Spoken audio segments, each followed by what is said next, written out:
스위치님, 올해 6월에는 지방선거가 있잖아요. 아무래도 정치적으로도 이걸 의식해서 많은 정책이 나올 것 같은데 부동산 정책들이 나중에 집값에 많이 영향을 줄까요? 근데 우리가 항상 겪어 와봤잖아요. 근데 중요한 건 그거예요. 이 공약은 공약인데 실현 가능성이 있느냐. 그게 제일 중요하죠. 그래서 오늘은 우리가 앞으로 이제 지방선거 6월에 앞두고 있잖아요. 이제 앞으로 이제 공약들 계속 나올 텐데 집값에 어떤 영향을 줄 것이고 우리는 어떻게 대비를 하는 게 맞는지 조금 제 생각을 말씀드리도록 하겠습니다. 일단은 첫 번째로 제가 생각했을 때 많이 나올 것 같은 게 공급에 대한 부분이에요. 근데 지금 최근에 1월 29일에 공급 대책이 나오긴 했잖아요. 이제 지자체별로 우리는 어떻게 공급을 하겠다 이런 얘기들이 많이 나올 거예요. 대표적으로 우리가 서울 같은 경우는 뭐 더 이상 지을 땅이 부족하잖아요. 그럼 그런 것들은 지금 재개발 재건축을 완화를 하든 해서 잘해보겠다 이런 게 나오겠죠. 뭐 용적률을 더 높일 수도 있고 지금 단계들을 어떻게 조금 줄여가지고 더 빨리 속도를 내겠다 이런 게 나올 수 있습니다. 두 번째로는 지금 최근에 우리가 일기 신도시들 선도지구 지정된 곳들이 있잖아요. 거기서 지금 제일 문제가 되고 있는 것들이 이주 대책에 대한 부분이에요. 그러니까 이게 일시적으로 한 번에 이제 이주를 하셔야 되는데 그분들이 이제 살 곳들이 마련이 돼야 된단 말이에요. 그러면 그 표심을 얻기 위해서 어떻게든 그분들을 이주 대책을 어떻게 할 것인지에 대해서 나올 수 있습니다. 그리고 세 번째로 우리가 또 많이 나오는 게 교통 호재에 대한 부분이에요. 대표적으로 우리가 이전에 대선 공약이 어떤 게 있었냐면 GTX-A 노선을 더 연장하겠다. 그래서 이 노선이 뭐 F 노선까지 뭐 계속 나왔어요. 근데 우리가 지금 파악해야 되는 게 뭐냐면 노선이 지금 제대로 개통이 된 게 전면 개통도 아니고 부분 개통이지만 GTX-A밖에 없거든요. 다른 것도 딜레이 되고 있죠. 근데 지금 아무래도 또 공약에 이런 것들이 더 나올 수 있습니다.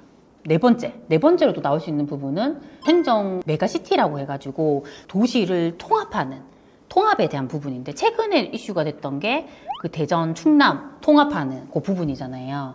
그게 생각보다 관심이 정말 많으셨어요. 그러니까 이렇게 되면 이게 어떻게 집값에 영향을 줄까요? 생각하시는 분들이 많더라고요. 근데 이게 되면은 사실 좋은 거는 뭐냐면 도시의 규모 자체가 커지기 때문에 뭔가 국책사업 같은 걸 딸 때도 좋고 뭔가 인프라 같은 것들을 할 때도 하기가 좋긴 하거든요. 근데 또 중요한 게 그 안에 이해관계가 상당히 많기 때문에 그렇게 됐을 때 이게 제대로 진행이 될 것인가에 대한 부분도 분명히 있을 것 같습니다. 다섯 번째 또 공약은 제가 봤을 때 일자리에 대한 공약이 상당히 많은 것 같아요. 최근에 또 이슈가 된 게 있죠. 용인에 지금 우리가 조성하고 있는 반도체 클러스터 하고 있잖아요. 근데 그거를 지금 전라도 쪽으로 옮겨야겠다라는 얘기가 나왔잖아요. 근데 그거에 대해서 뭐 반대를 하는 얘기도 되게 많았죠. 이미 지금 착공하고 잘 되고 있고 이제 그런 것들 아무래도 수도권 쪽에 있어야지 잘 진행이 되는데 그렇게 지금 외곽 쪽으로 했을 때 문제가 많이 발생한다. 그런 얘기가 많았거든요. 근데 그게 그런 좀 일자리에 대한 공약이 정말 많을 것 같아요. 앞으로 많이 나올 겁니다. 저는 이제 앞으로 나올 수 있는 공약에 대해서 말씀을 드렸는데 이때 중요한 게 있어요. 뭐냐면 특히나 우리가 이제 일자리에 대한 부분이라던가 뭐 공급이나 교통 호재에 대한 그 공약이 딱 나오잖아요. 그럼 그 동네들이 들썩해요. 그 들썩한다는 것이 거품이 낀다는 얘기거든요.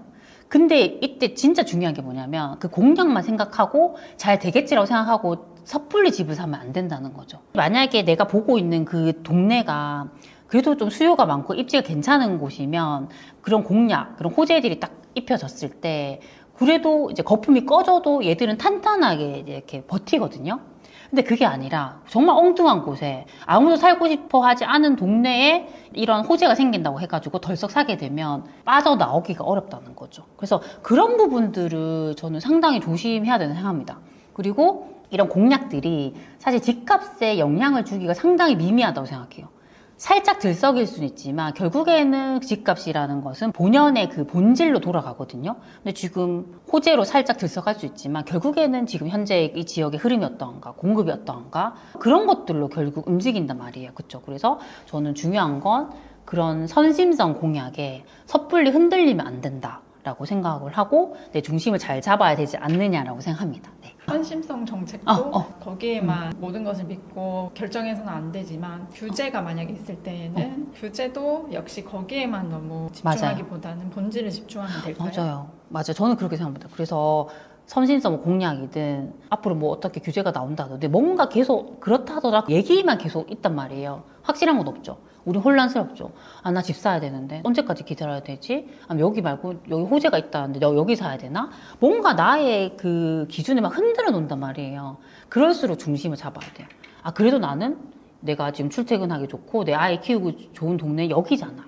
여기 호재가 없다 하더라도 이번에 뭐 공약에 들어가 있지 않더라도 나 여기 사야지. 그러니까 이렇게 내 중심을 가지고 가셔야 되는 거죠. 그렇죠? 그래서 결론은 너무 그런 공약에 흔들리지 말자라는 말씀을 드리고 싶었습니다. 오늘 제가 드린 말씀이 우리 소중한 친구분들에게 도움이 되셨으면 좋겠습니다. 그럼 우리 다음 시간에 만나요. 안녕. 세비티 강의 및 상담은 영상 하단 고정 댓글을 확인해 주세요.